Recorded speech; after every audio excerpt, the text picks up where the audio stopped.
Welcome to S2 Talk.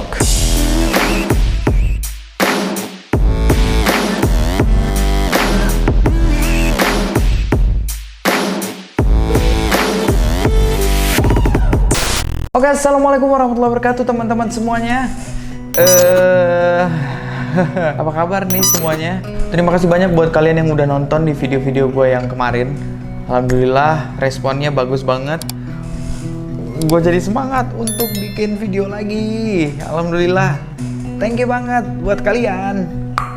Mungkin kali ini gue akan menceritakan kisah yang ada di DM gue. Lagi-lagi gue nggak akan ngasih tahu siapa orangnya. Gue nggak akan ngasih tahu privasinya juga. Ya, hitung-hitung ya cuma curhat doang lah, nggak apa-apa. Jadi buat teman-teman yang mau curhat juga, yang mau menceritakan tentang kisah hidupnya, langsung aja DM di akun ini ya. Itu akun gue. Langsung aja DM di situ. Dan buat kalian juga yang mau bercerita di situ, mungkin bisa disamarkan namanya, nggak apa-apa pakai akun asli juga nggak apa-apa, bisa disamarkan namanya, terus disamarkan orang yang mungkin ada di dalam cerita itu gitu, biar nggak ketahuan. Oke, gue akan langsung ngebacain DM dari si... Oke, gue sensor. Kalian nggak akan dengar. Assalamualaikum, selamat malam kak. Mau cerita tentang kisah yang aku alamin. Aku pernah gugurin kandungan aku sama mantan pacarku dulu.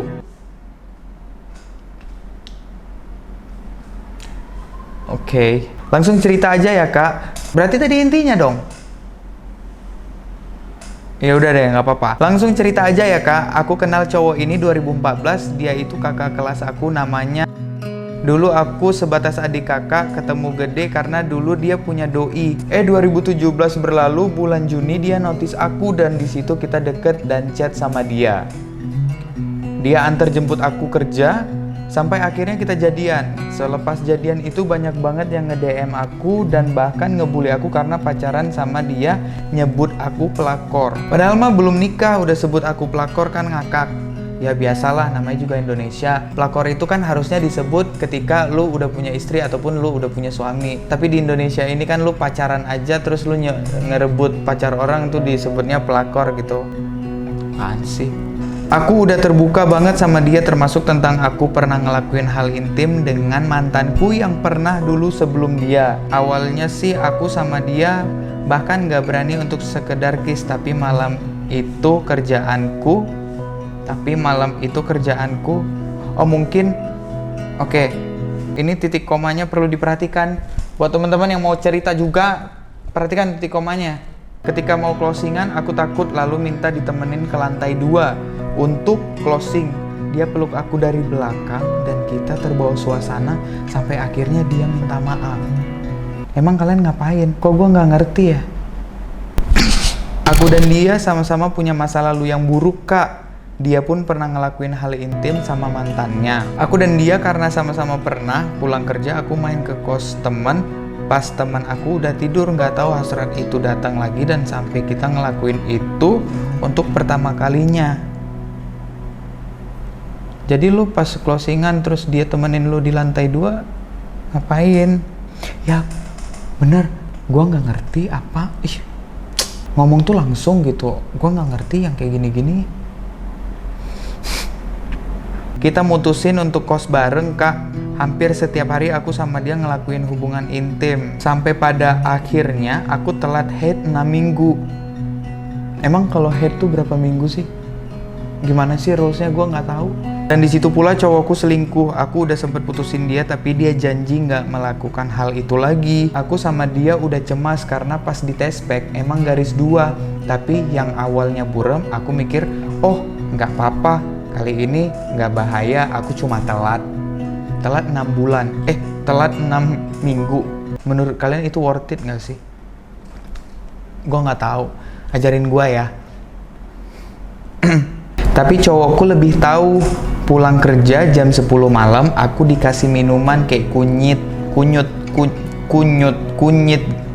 kali ya. Kunyit gitu, tapi entah ditambah obat apalagi. Besoknya aku ngeluarin darah banyak banget dari perut aku.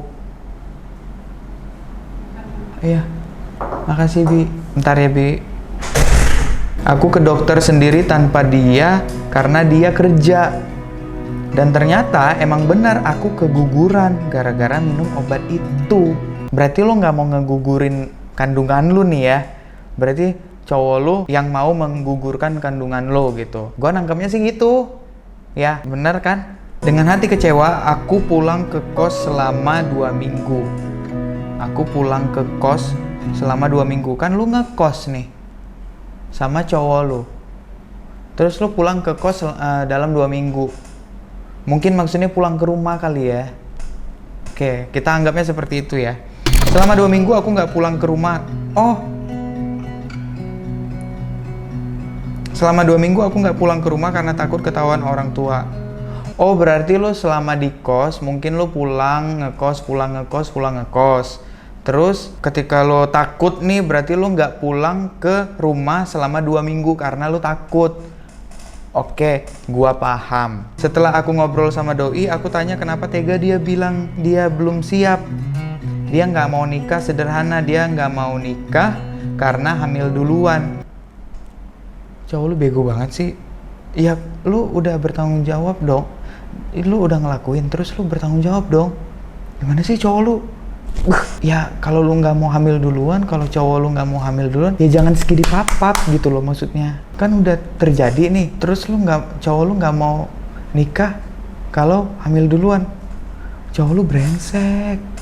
Bener deh, percaya deh sama gua. Kecewa, nangis, sakit hati, aku rasain itu kehilangan bayi aku yang udah mau 2 bulan di perut aku. 2 bulan itu udah besar nggak sih? Gua nggak tahu. Besar? Ntar gue searching deh. Tapi bodohnya, aku bisa maafin dia sampai 3 tahun pacaran. Begitu pula aku sering diselingkuhin. Bahkan cowokku juga selingkuh dan celap-celup sana sini sama wanita lain. Tapi ketika aku udah capek, dia nggak mau aku sama yang lain. Rasanya tega. Sampai pada akhirnya selingkuhannya hamil, Kak. Posisi di situ dia punya 2 pacar selain aku. Aku ngerasa nyerah setelah tahu selingkuhannya itu mantannya yang dulu bully aku karena dengan cewek itu terus dia selingkuh. Berarti yang dulu ngebully lu itu dihamilin sama dia. Keren. Keren. Kayak novel ya cerita lo ya. Dulu cewek itu hina aku nggak perawan, dipakai pas lagi ngaceng doang. Disebut gila karena minta terus tanggung jawab karena bayi udah nggak ada. Oh, berarti udah kesebar nih ceritanya. Kok gua nggak tahu ya? Tapi karma itu nyata. Seketika dia yang masih perawan kena juga sama doi, bahkan apa yang aku alamin sekarang dia alamin. Buset. Kayak cerita Hidayah, tahu nggak lo? Sampai pada akhirnya mantan aku pun nggak mau tanggung jawab karena dia nggak cinta sama mantannya itu. Tapi dia mau nikah sama cewek barunya yang kedua itu. Bayangin Kak, ketika aku yang udah berjuang rela digimanain, tapi malah aku yang dibuang, dianggap sampah sama doi. Dan sekarang dia malah nikah sama orang. Tapi insya Allah aku ikhlas Kak. Dan orang-orang yang udah nyakitin aku udah dapat karmanya. Bahkan lebih sakit karena nggak ada status apapun. Mantanku nikah bulan November besok. Doain semoga aku kuat ngadepinnya ya Kak. Oh, kirain doain semoga dapat restu. Nggak. Minta tolong disensor juga nama aku. Oke, pesannya jangan pernah ngelakuin hal yang bodoh. Karena belum tentu itu cinta sejati kita. Nah, lu itu tahu semuanya hanya semu. Karena penyesalan bukan datang di awal. Kalau di awal namanya pendaftaran. Nice one. Bahagiain orang tua. Jangan sampai ada hati yang dikecewakan di kemudian hari. Makasih Kak. Assalamualaikum. Minta di up ya Kak. Hehehe. Oke. Buat lo terima kasih banyak udah mau menceritakan keluh kesah lo, ceritain curhat ya. Ceritain tentang masa lalu lo, ceritain tentang kegelisahan lo. Terima kasih banyak. Berkat lo kita semua belajar, berkat lo kita semua bisa mengambil hikmah dari cerita-cerita lo gitu. Tapi satu hal yang harus lo tahu, buat lo nih terutama yang menceritakan kisah ini, ingat, gua laki-laki. Gua sadar kalau laki-laki itu manis banget bibirnya, manis banget perkataannya, sorry bukan bibir, manis banget perkataannya. Ketika dia ingin mendapatkan sesuatu, apapun itu, ia akan mengeluarkan senjata yang paling tajam yang pernah ada di dalam dirinya, yaitu apa? Ya, kalimat-kalimat bull fucking shit. Oke, jadi buat lo semuanya yang sedang didekatin dengan orang ataupun cowok, lo harus sadar itu semuanya hanyalah bualan pada hari itu. Ya, gua tekankan sekali lagi, itu hanyalah bualan untuk hari itu aja. Lo coba tes dia 3 bulan lagi, coba rekap apa yang udah dia katakan pada hari itu. Gak akan inget. Percaya sama gua. Gua laki-laki, gua mengerti sistem dan rumus ini. Oke, untuk mendapatkan sesuatu, bahkan untuk skidi papa pun itu menggunakan kalimat-kalimat persuasif. Kalian harus tahu, jangan mudah terkecoh. Kalau emang dia bener-bener serius sama lo, dia nggak ngejumpain lo, dia ngejumpain orang tua lo. Orang yang sangat sayang sama lo, dia pasti ngejumpain orang tua lo, bukan lo. Oke, untuk membahagiakan lo, itu bukan cara dengan jalan malam minggu terus diisiin pulsa. No, bukan itu. Itu adalah kebahagiaan sesaat. No, kebahagiaan yang benar-benar itu adalah ketika doi benar-benar datang ke orang tua lo secara gentleman. Itu lebih keren menurut gua, dan itu lebih worth it untuk lo perjuangkan daripada lo harus memperjuangkan kalimat-kalimat yang gak jelas dari dia. Belum tentu dia itu jodoh lo. Itu, man, ketika lo emang lagi, ya kita nggak munafik semuanya, gue juga nggak munafik. Setiap orang pasti merasakan yang namanya jatuh cinta gitu loh. Setiap orang pasti mempunyai haknya untuk mencintai orang lain gitu loh. Oke, tapi lo harus tahu kewajiban lo. Kewajiban lo adalah menjaga diri lo. Ya, lo punya hak dan kewajiban. Hak lo itu mencintai orang lain, terserah lo. Tapi lo punya kewajiban nih untuk menjaga diri lo. Oke? Paham ya? Ini kita di luar konteks dari agama. Ini supaya lo itu terus terjaga gitu loh. Ya? Lo punya, nih gue ulangi sekali lagi, lo punya hak nih. Hak lo mencintai siapapun, terserah lo. Nggak urus sama gue juga bodoh amat. Lo mau mencintai siapapun itu terserah lo nih. Hak lo nih. Tapi kewajiban lo, ya jaga diri lo gitu loh. Ini pelajaran banget nih buat kita semuanya, buat teman-teman yang sedang menonton ya. Pelajaran banget nih. Ketika lo mencintai orang, terserah lo. Tapi kewajiban lo menjaga diri lo. Itu adalah kewajiban lo. Oke? Analoginya ketika lo kerja, kewajiban lo adalah bekerja di situ. Hak lo apa? Mendapatkan gaji. Sama ketika lo mencintai seseorang. Hak lo itu mencintai seseorang. Kewajiban lo menjaga diri lo. Selesai gitu loh, supaya nggak ada korban-korban di luar sana gitu, supaya nggak ada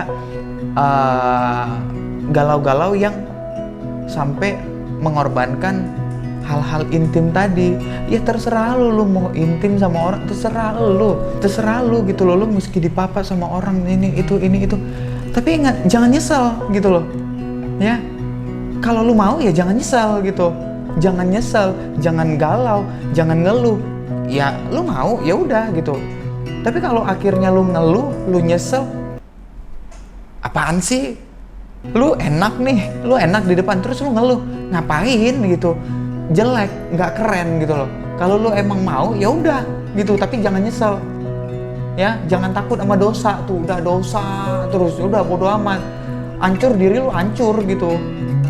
Tapi lu kalau emang sayang sama diri lu, ya lu ingat loh, kewajiban lu itu menjaga diri lu gitu. Ini bukan untuk cewek aja, tapi ini buat cowok juga.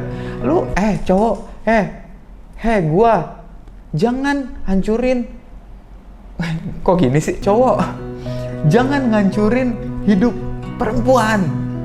Men, ini di luar dari dosa ya. Karma itu berlaku gitu loh. Di saat lu sama wanita lain, anak lu nanti digituin sama cowok lain, gimana lu? Tega? Lu mau? Enggak kan? nggak usah, baik-baik aja hidup di dunia ini gitu loh, baik-baik hidup di dunia ini. Kejar passion lo, kejar hobi lo, main bareng sama teman-teman, itu lebih seru gitu loh. Perdalam ilmu agama, ilmu dunia juga perdalam. Bagaimana cara untuk berbicara dengan baik, kayak gini-gini, itu lebih keren kayaknya daripada harus galau ngeluh untuk seorang pria ataupun wanita kayak. Oke, jadi ya udahlah. Buat lo yang bercerita, ini gue balik lagi ke lo. Yang lalu biarlah berlalu, jadikanlah itu sebagai pelajaran untuk lo yang kedepannya. Jangan jadikan itu sebagai benalu yang ada di pikiran lo. Semoga kedepannya lo bisa belajar dengan cerita-cerita yang ada di dalam diri lo gitu. Semoga lo diberkahi terus, semoga lo mendapatkan pahala, dan semoga lo mendapatkan pasangan yang jauh lebih baik daripada yang lalu. Oke, mungkin segitu aja.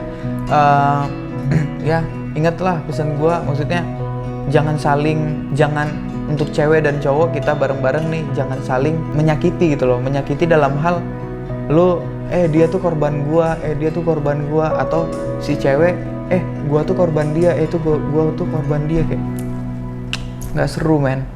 Ayo dong, teman-teman yang ada di sini, teman-teman, ayo dong kita buktikan, kita sama-sama makan nasi, kita sama-sama minum air putih, kita sama-sama tidur malam, kita sama-sama 24 jam. Ayo dong, produktivitas kita itu lebih penting daripada lu harus memikirkan hal-hal yang kayak aduh gua galau gara-gara wanita, aduh gua galau gara-gara pria. What the fuck, man? Itu bullshit, gak ada itu semuanya. Ya, singkat banget hidup kita. Let's say kita ambil dari umur Nabi 63 tahun. Jangan hanya karena satu hari lo merusak 63 tahun lo. Oke, that's all. Terima kasih banyak buat teman-teman yang udah mau mendengarkan dan menonton video ini. Kalau kalian suka, ada baiknya kalian subscribe.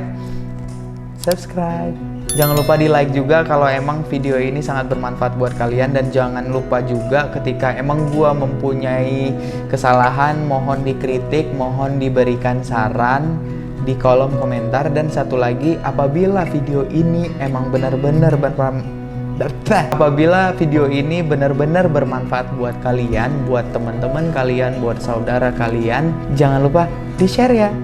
Mungkin segitu aja dari gua. Jadikanlah pemuda-pemudi di Indonesia ini adalah pemuda-pemudi yang kreatif gitu, tanpa memikirkan hal-hal yang negatif.